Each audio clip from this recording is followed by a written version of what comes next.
Erica here, and today I'm going to be reading a new fairy tale. It's called Black Beauty.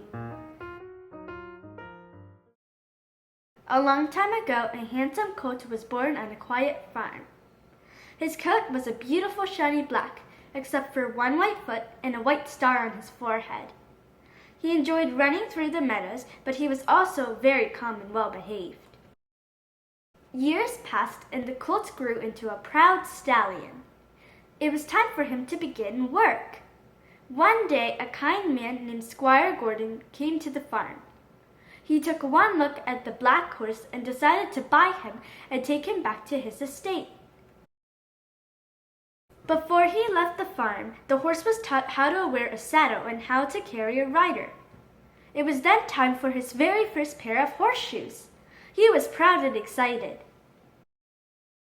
The horse was ready to leave the farm. He said goodbye to the meadows he had run in, to the people who had taken care of him, and finally his mother.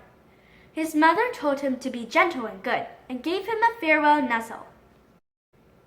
The horse's new home was a beautiful manor, where he was taken care of by John, the welcoming stablemaster.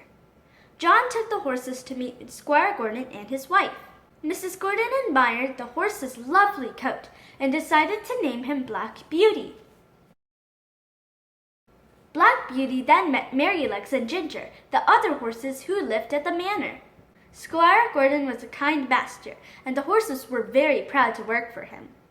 Over time, Black Beauty became good friends with Ginger and Merrylegs. A few years later, John woke Black Beauty in the middle of the night. Mrs. Gordon was very sick. Black Beauty was Squire Gordon's fastest horse, and so he needed John to ride Black Beauty and get the doctor. Worried for his mistress, Black Beauty galloped by the light of the moon as fast as he could. He'd never galloped so long and so hard in his life. When they arrived at the doctor's, John told the doctor all about Mrs. Gordon's condition. It was quite serious, and the doctor said he needed to see Mrs. Gordon right away. The doctor took Black Beauty, and once again, Black Beauty galloped as fast as he could. Black Beauty was proud to have helped his mistress, but the next day he was exhausted. Squire Gordon thanked Black Beauty for working so hard, and Black Beauty rested for a whole week. Tom, a stable boy who was very fond of Black Beauty, took good care of him. Sadly, Mrs. Gordon was still sick, and so Squire Gordon decided to move somewhere warmer. Black Beauty pulled their carriage to the train station and was very sad to watch them leave. Black Beauty and Ginger were sold to an old woman who was not nearly as nice as the Gordons. She didn't trust her horses, and so she made sure their reins were as short as possible. It was harder to pull the carriage with shorter reins, but Black Beauty proudly did his best. Unfortunately, one day while pulling the carriage, Ginger stumbled, and because their reins were so short, she snapped one. The old woman was furious and decided to sell Ginger and Black Beauty once more. Black Beauty found himself at a horse sale. Men came by and examined each horse. Black Beauty stood tall, looking as strong as ever. Soon, a businessman came by. He had some goods he needed moved and no horse to do it. Black Beauty was proud of his strength, and so he worked hard hauling the businessman's goods. But it was only a short job, and soon he was to be sold again.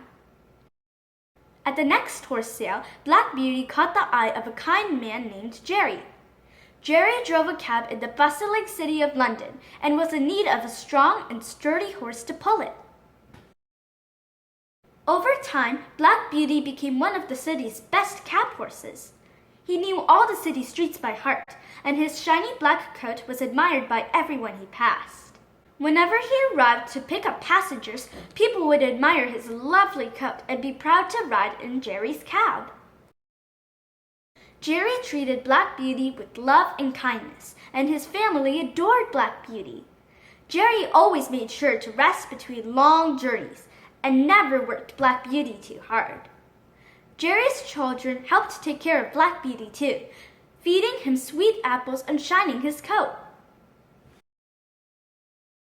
As a cab horse, Black Beauty often took lords and ladies to their magnificent homes. He loved to stand outside and admire them. One day, as he waited outside, he saw Ginger. She looked tired after working hard for years. Black Beauty wished her well and was all the more glad for Jerry's kindness. One day, Black Beauty and Jerry were asked to pick up a very inconsiderate gentleman. The gentleman told Jerry he was about to leave many times, but never left, and so Jerry waited in the snow for hours. The next day, Jerry was very sick. To get better, Jerry could no longer work as a cab driver. He was very sad to say goodbye to Black Beauty. Black Beauty's next owner worked him very hard. His owner loaded more than he could fit in the cart and whipped Black Beauty if he stumbled or made anything fall out. Eventually, even strong and proud Black Beauty could not work so hard, and he was again put up for sale. Standing at the horse sale, Black Beauty saw a familiar face. It was Tom, the young stable boy who had worked for Squire Gordon many years ago. He was all grown up, with a family and farm of his very own. Remembering what a good horse Black Beauty had been, Tom took Black Beauty back to his farm. After years of hard work, Black Beauty was free to spend the rest of his days frolicking through the meadows, just as he had as a young colt. The